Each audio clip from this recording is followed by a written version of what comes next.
Y qué alegría poder saludarte.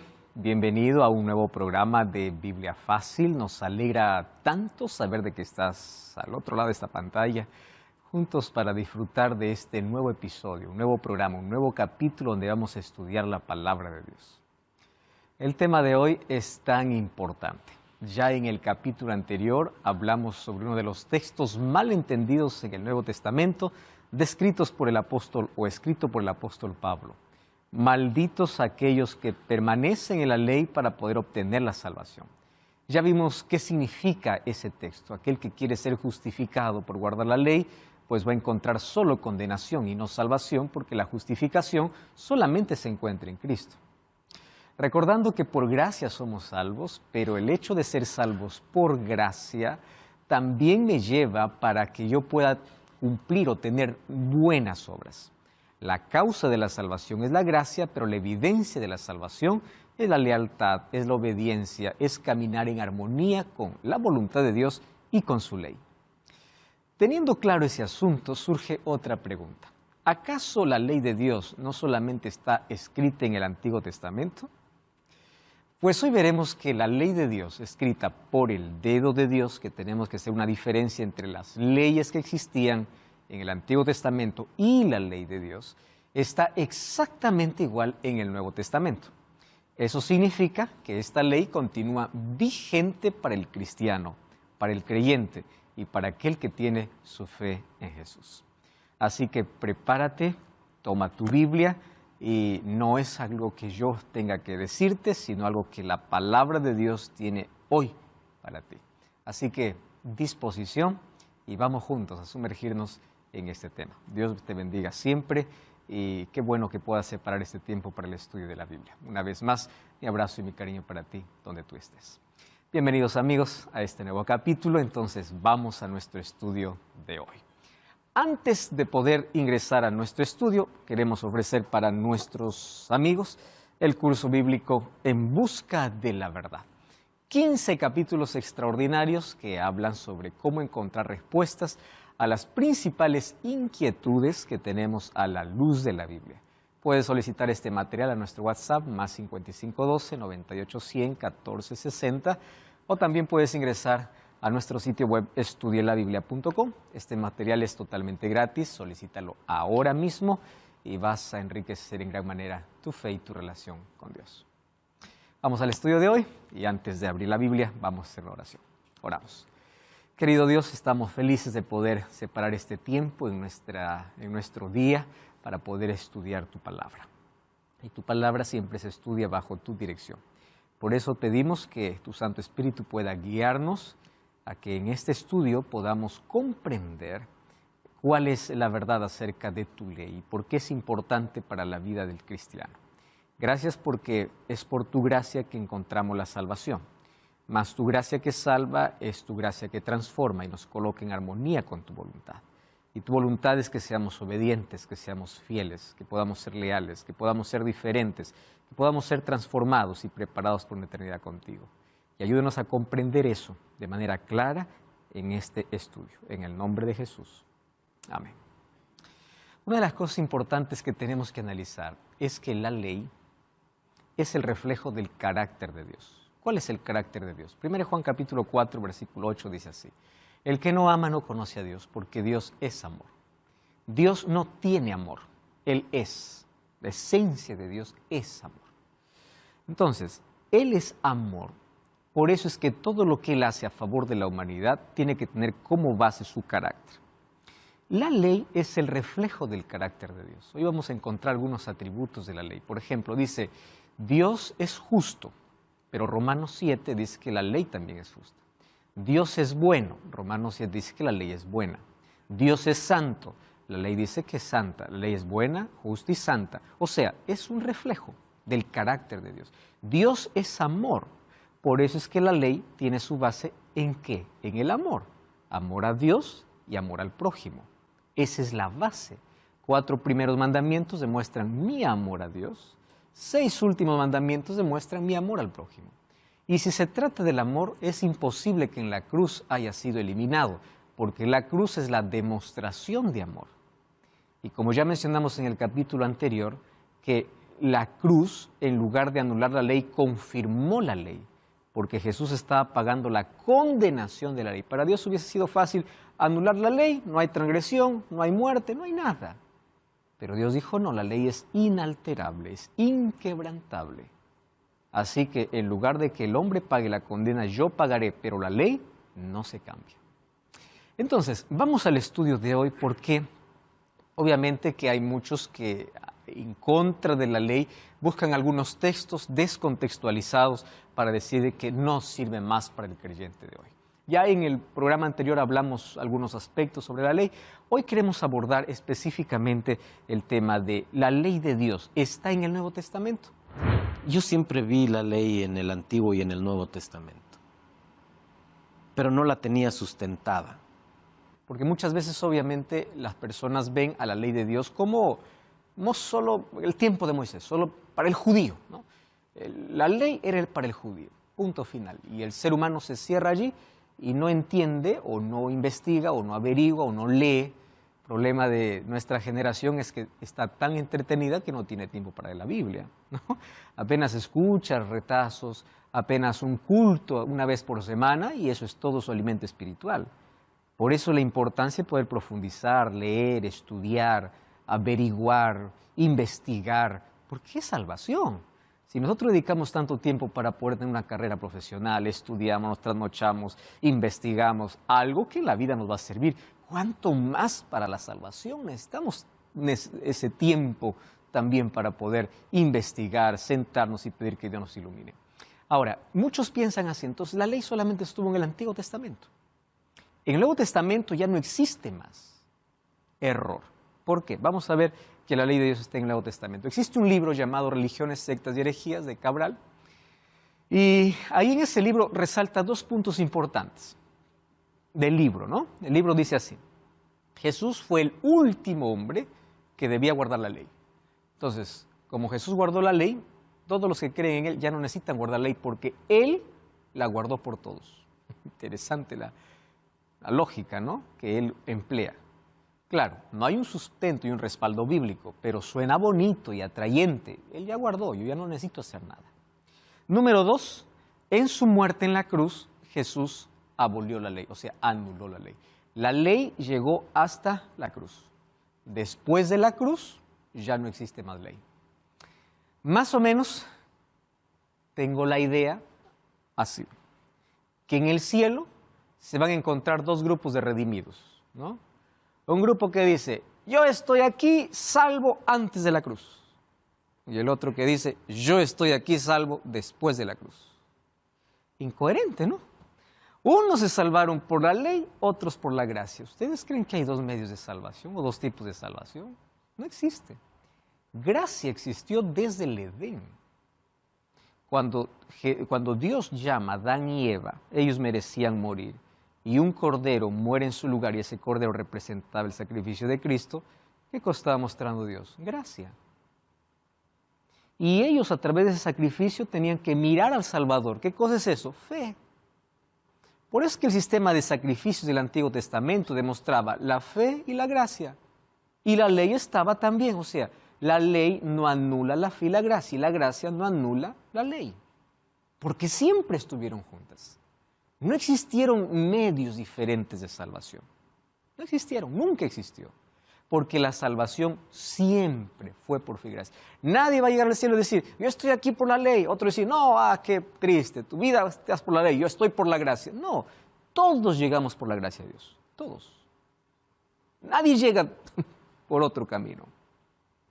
Ahora, ¿qué cosa es lo que sucede? Al hacer esta distinción, rompen casi toda la Biblia, toda la Escritura. Vamos a hacer un análisis brevísimo de cómo la ley de Dios se repite en el Nuevo Testamento. Ahora, interesante notar algo.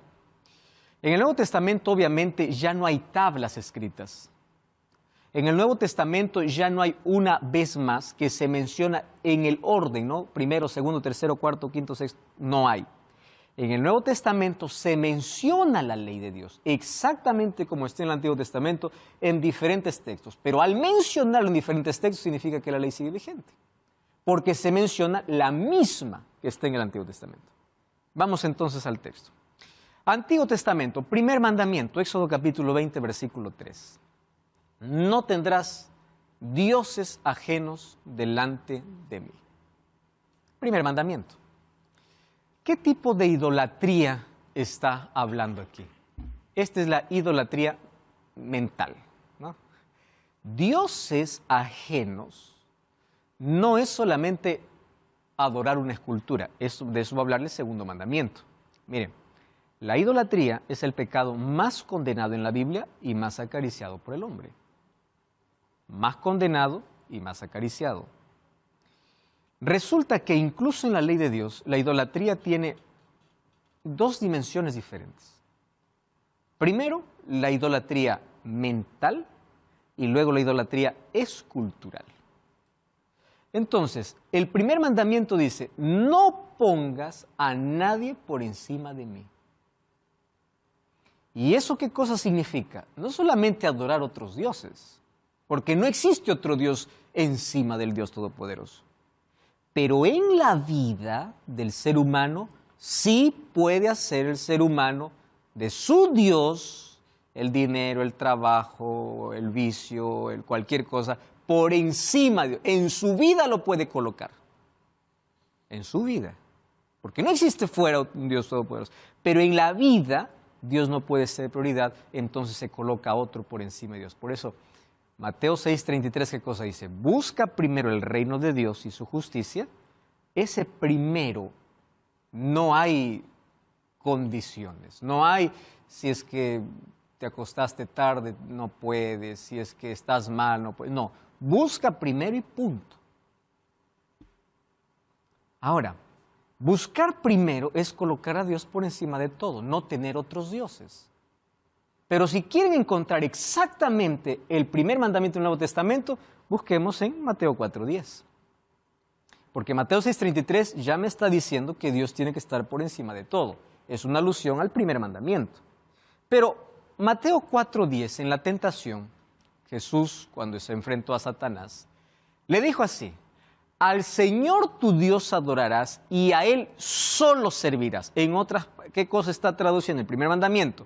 No hay otro Dios a quien tú puedas servir o a quien tú puedas adorar. ¿Eso qué cosa es? No tendrás otros dioses fuera de mí.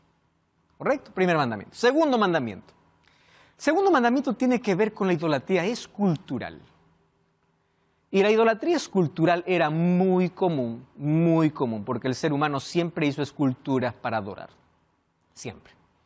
Alguna creación humana, otros adoraban lo que veían en la naturaleza, otros inventaban dioses, les colocaban rostros humanos, cuerpos de animales, en fin, tantos dioses, comenzando desde la cultura egipcia en adelante, todos, absolutamente todos. Babilonia tenía 1500 dioses, un panteón babilónico.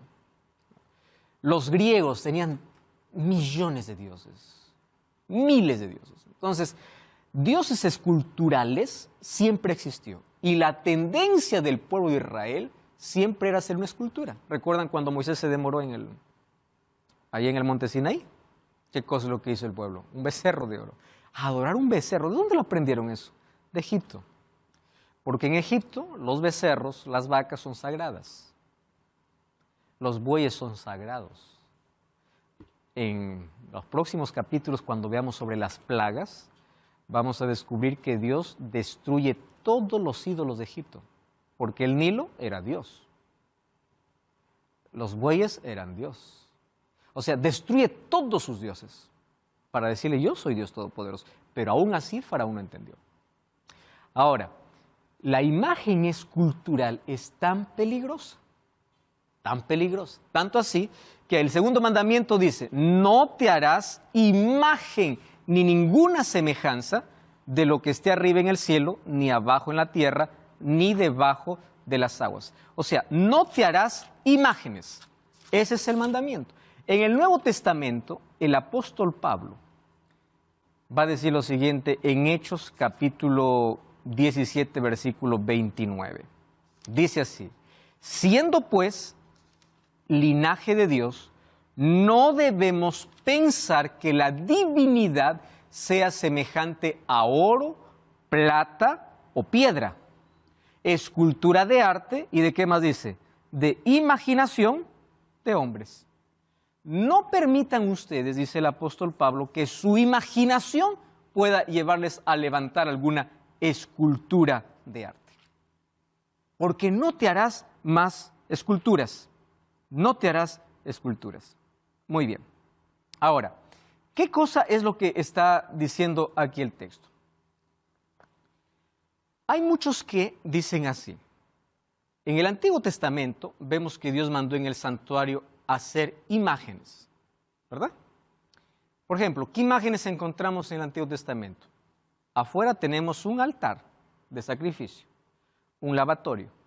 En el lugar santo encontramos pan con una mesa con 12 panes, un candelabro de oro y un altar de incienso para perfumar porque no tenía ventanas, todo era cerrado y la sangre que entraba obviamente mal olor tenía dentro. Entonces a través de ese perfume que salía ya podía ambientar el santuario. En el lugar santísimo, ¿qué cosa se encontraba? El arca del pacto. Sobre el arca del pacto, ¿qué cosa había? La imagen de 2 querubines. Entonces algunos dicen así, ahí está una escultura. A ver, vamos a poner las cosas en su orden debido. ¿Las personas que entraban al atrio se postraban delante del altar? No, ellos llegaban al altar para hacer su sacrificio. El sacerdote, porque nadie podía entrar al lugar santo, solo el sacerdote, ¿se postraba delante del pan, del candelabro? No, porque eran símbolos, no se postraba. ¿Quién podía entrar al lugar santísimo? Ningún ser humano común, solo el sumo sacerdote que era uno. Y entraba una sola vez por año, 10º día del 7º mes, Tishri. Traducido a nuestro calendario es el mes de octubre. Entraba al lugar santísimo una sola vez por año. ¿Por qué? Porque allí en el lugar santísimo se encontraría con la presencia de Dios. Es más, cuando el sumo sacerdote se arrodillaba, él ni veía los querubines. ¿Por qué? Porque la gloria de Dios descendía, lo cual se llamaba la Shekinah, la gloria de Dios que cubría todo. Y él no estaba adorando querubines, él estaba en la presencia de Dios. Mas todas esas representaciones eran símbolos. A ver, yo voy a hacer aquí otro ejemplo, ¿no? Yo puedo usar aquí una imagen para ilustrar. Ilustrar no es rendir adoración. Aquí quiero mostrarles que esta luz, ¿no?, representa a Jesús, que dijo, yo soy la luz del mundo. Si apagamos, si todo está oscuro y se prende una sola luz, entonces esta luz ilumina, rompe con las tinieblas. Yo no estoy venerando la luz, yo estoy ilustrando. Entonces, ilustración es diferente a veneración. Hay personas que dicen, no, nosotros no adoramos, solo veneramos. No, es que esculturas no son hechas ni para venerar ni para adorar. Marcelo. Pastor, en este tema algo que me viene a la cabeza y es muy interesante es el hecho de el niño Jesús en Navidad. Ajá. Mucha costumbre de tenerlo al niño Jesús. Introducidas por el paganismo. Ajá, que es una escultura. Pero ¿qué connotación tiene el niño Jesús? Básicamente, no, digamos, no la escultura, sino el niño como tal. No adorarás imágenes de yeso, imágenes. Y el niño Jesús es la representación de Jesús, niño. Entonces ahí viene toda la discusión, ¿verdad? Algunos obviamente cada vez que hay Navidad lo que hacen es poner un pesebre y allí colocar la figura, la escultura del niño Jesús. Entonces hay dos cosas. Primera cosa, si yo veo un pesebre y yo estoy con un niño, yo le voy a mostrar cómo más o menos fue la ilustración. Pero yo no le voy a decir, arrodíllate, mira, ahí está el niño Jesús, porque eso es yeso. No es el niño Jesús y no es la representación de Dios. No, es la imagen. Como cuando vemos una película, es una imagen que ilustra, pero no podemos venerar ni adorar, en absoluto, ¿no? Y hay tantas costumbres, obviamente, que en el tiempo fueron infiltrándose. Hay otras personas que dicen, pastor, pero usted se acuerda que Moisés levantó una serpiente en el desierto, ¿no? ¿Se acuerdan ustedes de esa ilustración? Todo aquel que miraba a la serpiente era sano, porque eran mordidos por las serpientes. Ahí está que podemos hacer una escultura y mirar, vamos por pocos. Esa serpiente que fue colocada por Moisés en el desierto tenía un símbolo, así como el cordero representaba a Jesús, esa serpiente representaba a Jesús. Y uno se pregunta, ¿por qué Jesús representado como serpiente? Es como, ¿cómo se representa a Satanás? Como león rugiente, pero también Jesús como el león de la tribu de Judá. ¿Y por qué como serpiente? Es que hay una característica de la serpiente. Primero, la serpiente que levantó Moisés en un asta no era una serpiente real, era una serpiente de metal. Era una serpiente sin veneno, representando Jesús a semejanza del ser humano, pero sin pecado. ¿Cuántas serpientes habían para mirar? Una sola. Hay un solo camino y un solo redentor, que es Cristo. ¿Y por qué teníamos que mirar? Era un acto de fe. ¿Cómo se salva el ser humano? Recibiendo la gracia de Dios y mirando a Jesús, el acto de fe. Pero yo les voy a mostrar ahora bíblicamente que esa serpiente que un momento sirvió para ilustrar, lo usaron para venerar. ¿Y saben qué cosa se hizo cuando se usó para venerar? Lo destruyeron. Abran sus Biblias. Segunda de Reyes, capítulo 18, versículo 4. Segunda de Reyes, capítulo 18, versículo 4. Miren lo que dice aquí el texto bíblico. Él quitó los lugares altos, hablando obviamente de la reforma aquí que hizo Ezequías, y quebró las imágenes, y cortó los símbolos de acera. ¿Y qué más dice? E hizo pedazos la serpiente de bronce que había hecho Moisés, porque hasta ese entonces le quemaban incienso los hijos de Israel y lo llamó Nehustán. ¿Qué significa Nehustán? Pedazo de bronce, no tiene poder. ¿Por qué ustedes están venerando esto? Si esto nunca fue hecho para venerar, esto fue hecho para ilustrar.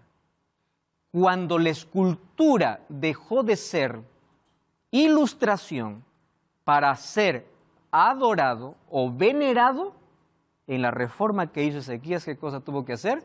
Despedazarlo. No importa si representa a Jesús, porque el foco ya no es Cristo, el foco era un pedazo de metal. Entonces era necesario, ¿qué cosa? Destrozarlo. Diego y después Marcelo. Entonces, pastor, podemos concluir que no está mal tener alguna imagen, algún cuadro, siempre y cuando no sea venerado, solamente como ilustración.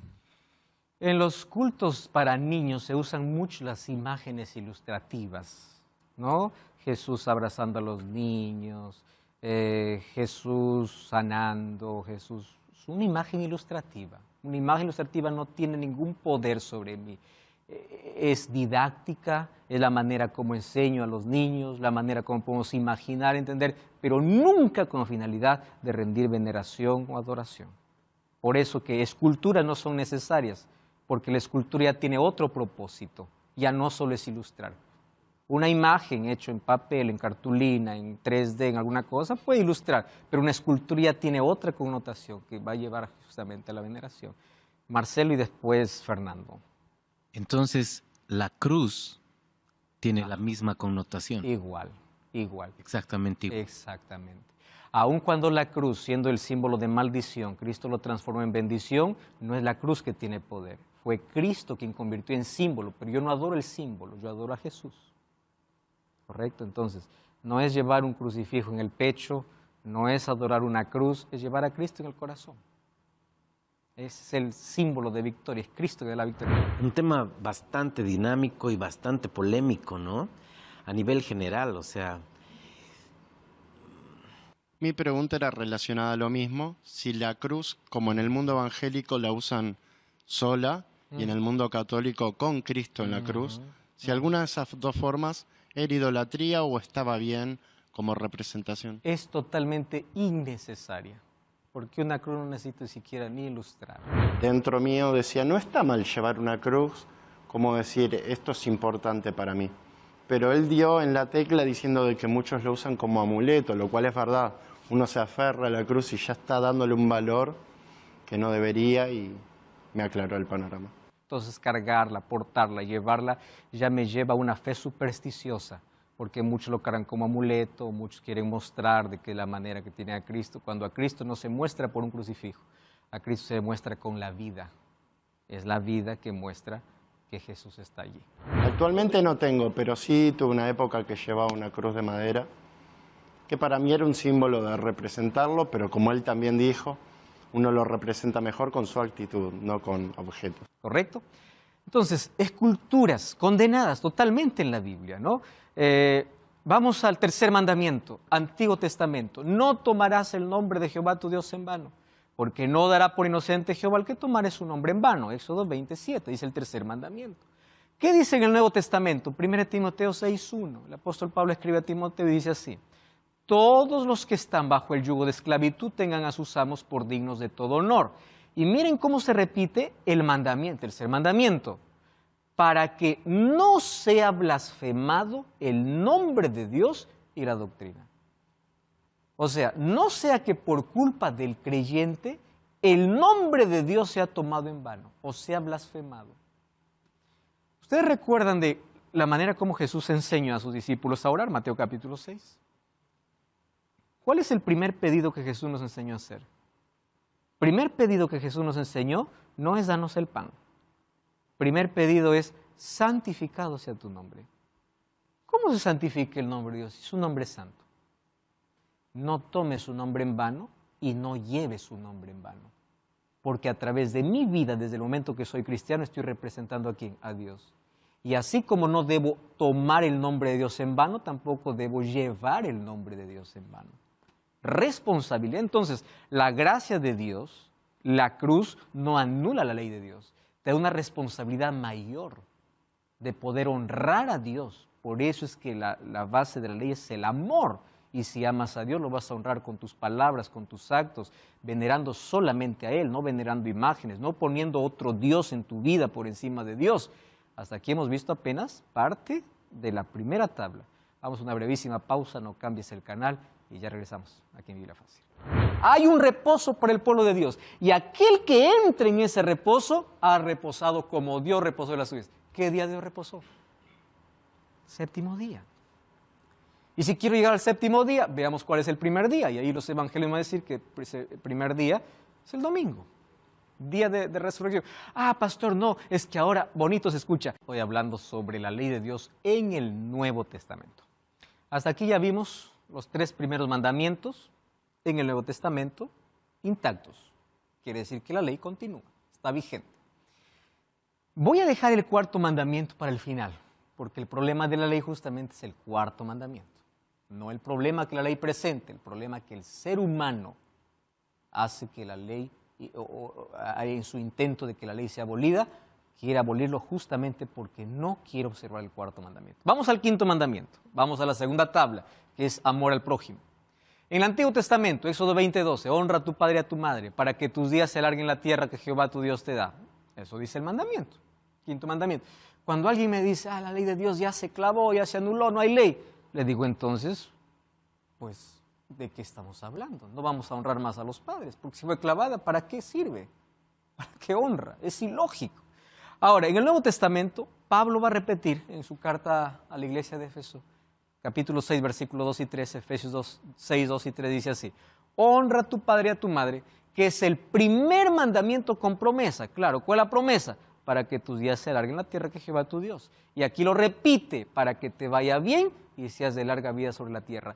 El 5º mandamiento en el Nuevo Testamento continúa vigente. Y esto está después de la crucifixión de Jesús. Totalmente después. Recuerden que Pablo se convirtió al cristianismo después que Jesús resucitó.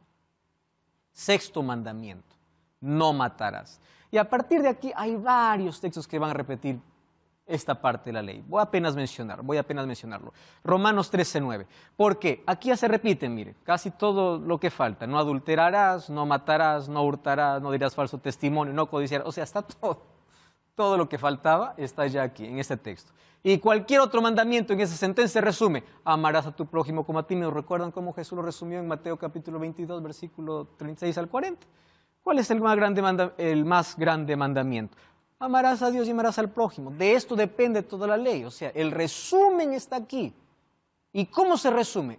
El resumen es que si amas al prójimo, no vas a adulterar, no vas a matar, no vas a hurtar. O sea, la ley de Dios continúa. Exactamente, como en el Antiguo Testamento. Hasta aquí ya vimos todo, todos los mandamientos están allí ya. No adulterarás, no matarás, no hurtarás, no dirás falso testimonio, no codiciarás. Cualquier otro mandamiento, ahí está, en resumen, amarás a tu prójimo, porque forma parte de la segunda tabla. No cometerás adulterio, Mateo 19, 18, Jesús le dijo, no matarás, no adulterarás. Ahí está el séptimo mandamiento. Octavo mandamiento, no hurtarás. En el Nuevo Testamento, Romanos 3, el texto que leímos, ahí está, después de no matarás, dice no hurtarás. En el Antiguo Testamento dice, no hablarás contra tu prójimo falso testimonio. Mateo 10, 19, los mandamientos sabes, no adulteres, no mates, no hurtes, no digas falso testimonio, haciendo mención al noveno mandamiento del Antiguo Testamento. Décimo mandamiento, no codiciarás la casa de tu prójimo, la mujer de tu prójimo, ni siervo, ni nada de tu prójimo. Romanos 7, 7, ¿qué dice? ¿Qué pues diremos? ¿La ley es pecado? En ninguna manera. Pero yo no conocí el pecado sino por la ley. ¿De qué ley está hablando? Justamente de la ley de Dios. Porque tampoco conociera la codicia si la ley no dijera no codiciarás. ¿Qué mandamiento está haciendo mención Pablo? El décimo mandamiento. Entonces, toda la ley de Dios está en el Nuevo Testamento. Exactamente. Si la ley de Dios hubiese sido clavada en la cruz, que eso va a ser nuestro próximo tema, entonces, ¿qué se clavó en la cruz, no? ¿Qué terminó en la cruz? Eso será nuestro próximo tema. Pero si esta ley hubiese sido clavada, ¿para qué mencionarle? ¿Para qué? ¿Para qué hacer mención? Ahora, ¿cuál es el problema? El cuarto mandamiento. Este es el problema. Yo tenía un poquito esa imagen, pero a la vez entendía que seguía vigente y la cantidad de pasajes bíblicos que citó donde demostraba ya lo hace muy evidente. Le voy a decir por qué. Porque este es el único mandamiento de la ley que te coloca en el lugar que debes estar. Criatura, creador. Este es el mandamiento específicamente que habla de adoración. ¿Ustedes saben cuál es la disputa del diablo con Cristo? Adoración. ¿Ustedes saben por qué el gran conflicto? Satanás quiso ser adorado. Adoración. ¿Y por qué el ataque a la ley? El ataque no es a la ley directamente, el ataque es al mandamiento que habla de adoración. Y de toda la ley hay un mandamiento que te manda a adorar, específicamente y en un día específico. Cuarto mandamiento, acuérdate el sábado para santificarlo. Abran sus Biblias ahí porque vamos a hacer una comparación entre el Antiguo y el Nuevo Testamento. Éxodo capítulo 20, vamos a leer versículo 8 en adelante, pero yo allí voy a hacer una mención al Nuevo Testamento. Acuérdate del día sábado. Si su Biblia dice reposo, ahí en reposo hay un asterisco, abajo dice que equivale a sábado, para santificarlo. 6 días trabajarás y harás toda tu obra. El séptimo es reposo para Jehová tu Dios. No hagas en él obra alguna, tú, ni tu hijo, ni tu hija, ni tu siervo, ni tu criada, ni tu bestia, ni tu extranjero que esté entre tus puertas. 11. Porque en 6 días hizo Jehová los cielos y la tierra, el mar y todas las cosas que en ellos hay, y reposó en el séptimo día, por tanto Jehová bendijo el día de reposo y lo santificó. No pierdan Éxodo 20, ¿está bien? No lo pierdan. Vamos a Apocalipsis capítulo 14, versículo 7.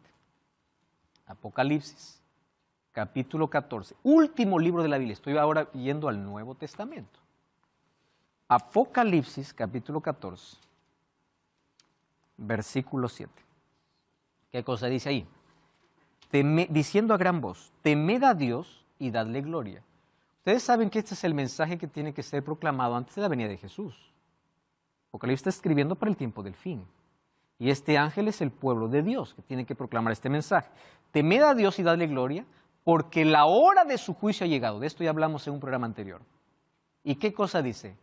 Adorad a aquel que, muy bien, que hizo el cielo, la tierra, el mar y las fuentes de las aguas.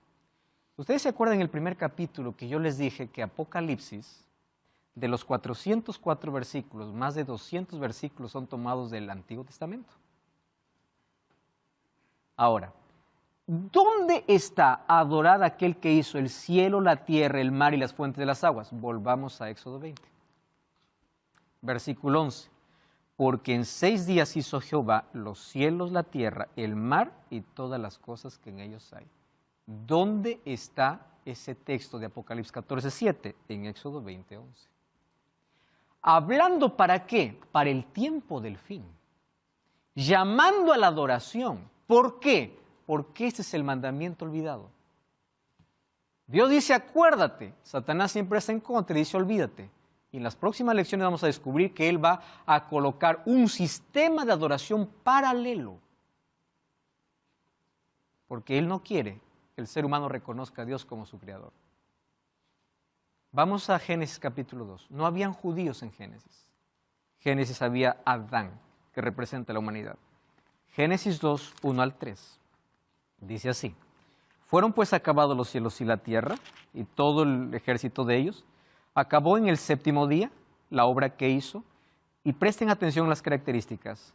Reposó de toda la obra que hizo, bendijo al día 7º, y lo santificó porque él reposó de toda la obra que había hecho en la creación.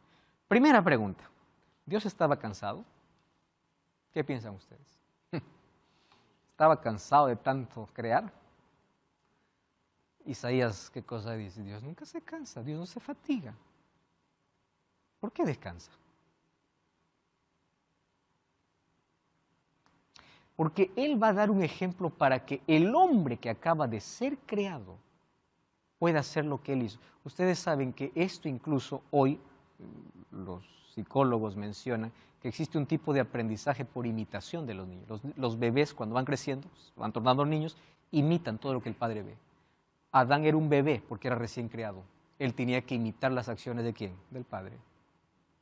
¿Y qué cosa hace? Descansa. ¿Adán estaba cansado? ¿Qué va a estar cansado si él fue creado el 6º día? Él no estaba cansado. El sábado no fue hecho solamente porque era un día para dormir, descansar, porque no está cansado. El sábado tiene otro propósito. Acuérdate que yo soy el creador. Entonces, cada vez que llega sábado, yo levanto un monumento en el tiempo, porque va a ser un encuentro entre creador y criatura. ¿Ustedes saben cuándo apareció la evolución? Cuando el ser humano se olvidó quién es su creador. ¿Y saben cuál fue el método de Dios para que el ser humano jamás olvide de dónde viene? El sábado. Porque ¿qué cosa iba a recordar? Todo esto es creado ¿por quién? Por Dios. Número 2, reposó, bendijo. Ustedes lean todo el capítulo 1. No hay un texto que diga, y acabó el primer día y bendijo el primer día. Acabó el segundo día, bendijo el segundo. No hay. Y quien lo bendice no es una iglesia, no es un pastor, no es un líder, es Dios. Y número 3, santificar. ¿Qué significa santificar? Separar. O sea, es Dios quien separa de toda la semana un día para el encuentro con la criatura. Entonces, el gran conflicto en el tiempo del fin tiene que ver con la lealtad a Dios en guardar sus mandamientos. Por eso la característica del remanente en el tiempo del fin es, aquí está la paciencia de los santos, los que guardan los mandamientos de Dios. ¿Por qué énfasis en los mandamientos de Dios? Ellos son salvos por gracia. Pero es el símbolo de lealtad, de adoración. Porque el conflicto de todos los siglos siempre ha sido ¿a quién adorar? Y de toda la ley, este es el mandamiento que me manda ¿qué? Adorar, adorar. Aquí no existían judíos. Y ustedes, para que puedan darse cuenta de algo interesante, el sábado va a aparecer como un monumento creado por Dios en la creación, en la redención y en la restauración. En la creación, ya leímos Génesis 2. En la redención, Jesús murió 3 de la tarde, la hora del sacrificio de la tarde. Antes de la puesta del sol, ¿dónde estaba Jesús? En su tumba, porque el sábado no comienza a la medianoche del viernes, el sábado comienza a la puesta del sol. ¿Y dónde estaba Jesús a la puesta del sol del viernes? En su tumba. Todo el sábado, ¿dónde pasó Jesús? En su tumba. Y el domingo Él resucita. Entonces hagamos un monumento para la resurrección, porque Jesús resucitó. Pero un momento, ya hay un monumento para la resurrección. Romanos capítulo 6, versículos 2 y 3 dice que a través del bautismo celebramos la resurrección, porque en el bautismo somos muertos y morimos con Cristo y resucitamos para una nueva vida. O sea, no necesitamos levantar otro monumento, porque ya está, es el bautismo. El sábado no cambió, pero el ataque justamente es contra el sábado. ¿Y por qué en la restauración?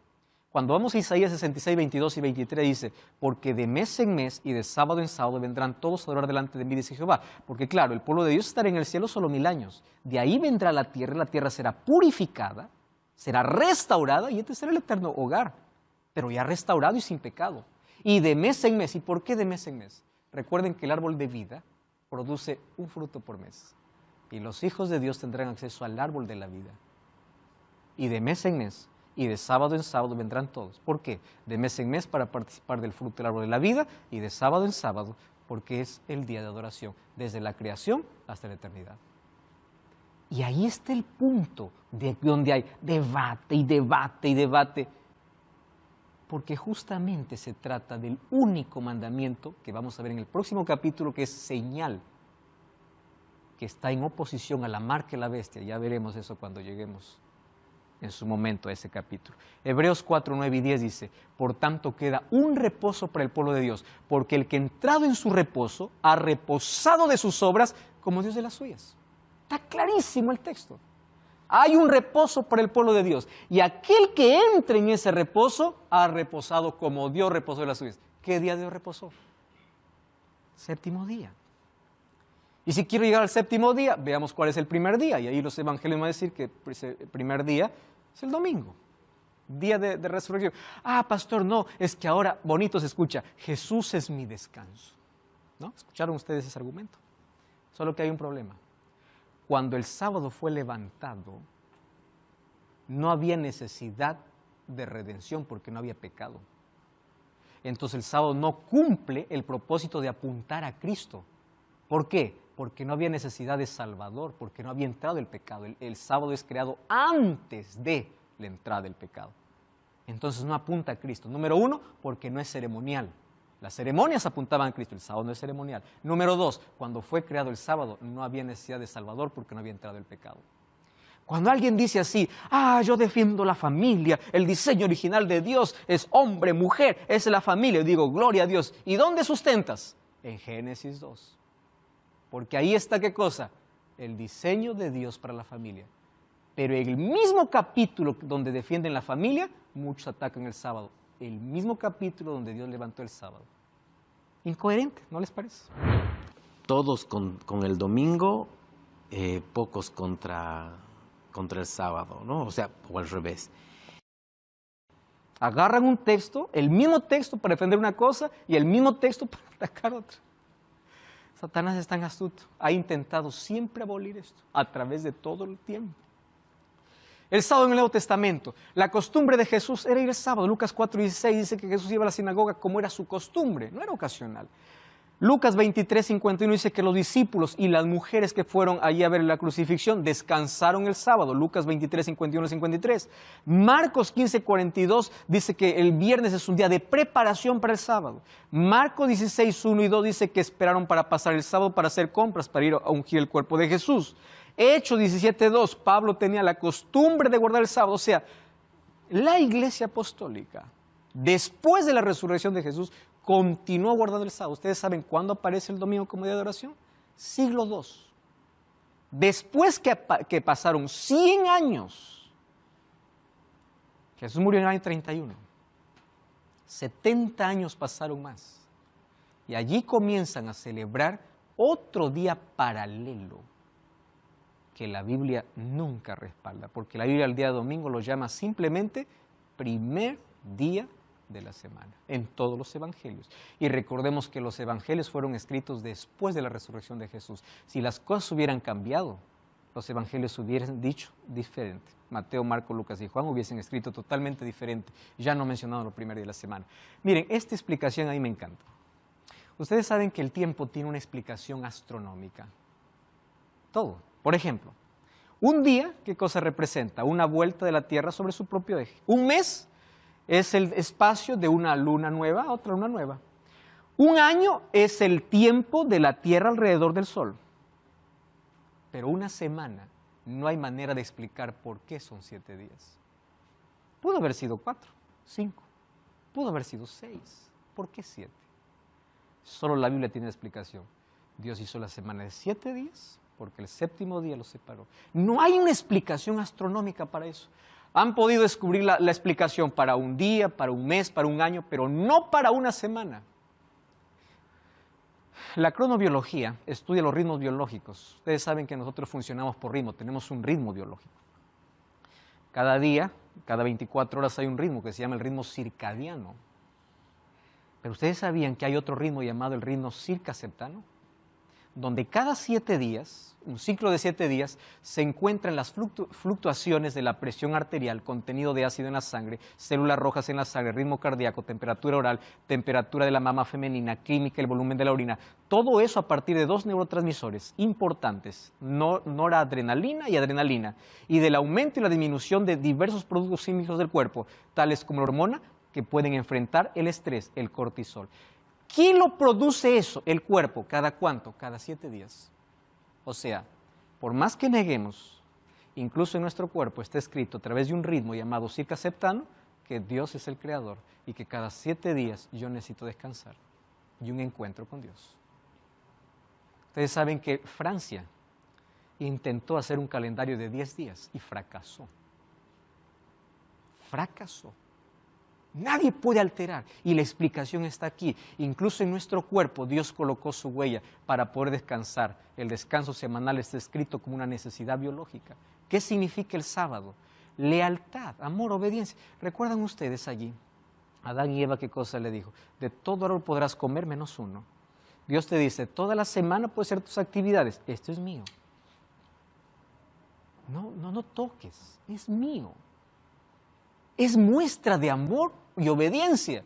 Pero ¿qué sucede? El ser humano siempre quiere dar lo que él quiere. Pastor, ¿qué importa el día? Finalmente yo doy lo mejor a Dios, Él entiende. Te recuerdo Caín y Abel.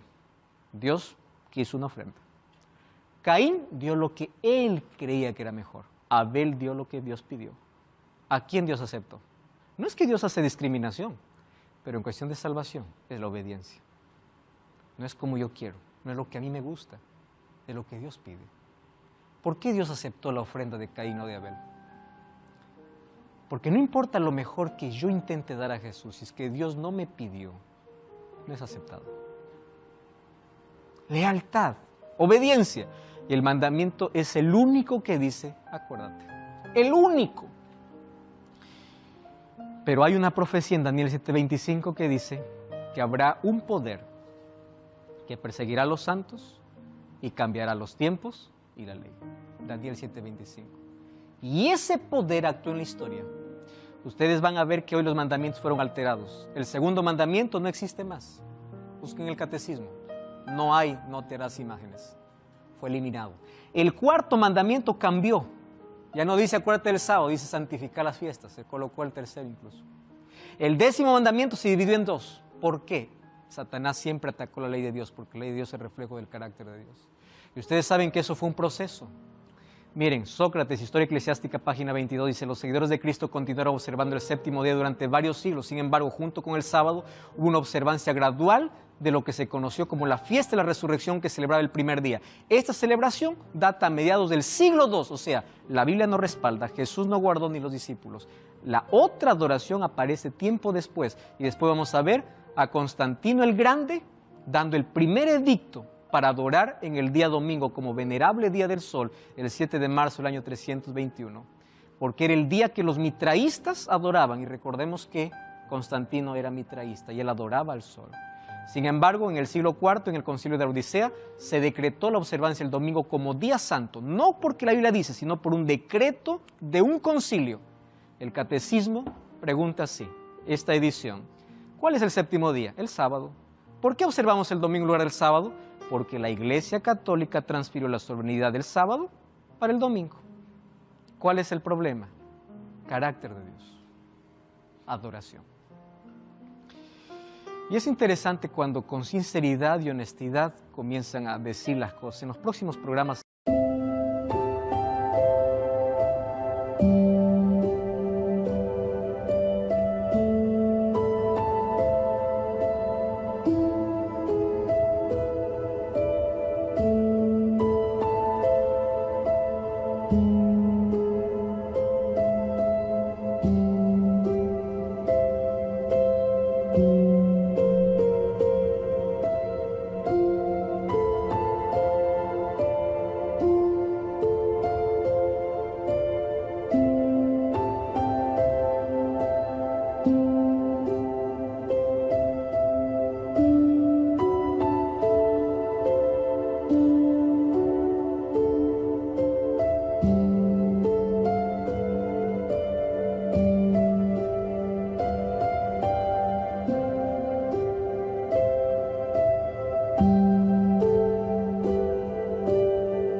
seguiremos profundizando este tema.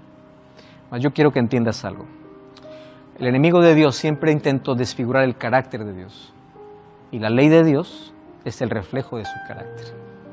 Finalmente, cada uno es libre de poder adorar, pero no es libre de poder decir de esta manera voy a agradar a Dios. Tú decides seguir la palabra de Dios o seguir tradiciones. Tú decides guardar la ley de Dios o desecharla. Mas la palabra de Dios ha llegado a tu vida. Y he orado para que sea como semilla que pueda crecer en tu corazón. Y si tú le permites que el Espíritu Santo pueda hacer germinar esa semilla, Dios puede hacer el milagro en tu vida de poder tomar la decisión de dar ese paso de fe para ser fiel a Dios. Comienza una vez más a repasar tus creencias y pide que Dios te dé la valentía necesaria para poder aferrarte a hacer su voluntad, a hacer lo que a Dios le agrada, no lo que a ti te agrada. Ahí donde tú estás, cierra tus ojos, vamos a orar. Querido Dios, gracias por la oportunidad que nos das de poder entender tu palabra. Hoy comprendimos la necesidad de poder guardar tu ley porque es el reflejo de tu carácter. Pedimos de todo corazón que la coloques en nuestro corazón, para que al ser salvos por tu gracia podamos vivir en armonía haciendo tu voluntad. En el nombre de Jesús te pedimos. Amén. Como siempre te invito a buscar una iglesia adventista el séptimo día para juntos continuar entendiendo el plan de Dios para la vida. Dios te bendiga. Nos encontramos en el próximo capítulo de Biblia Fácil.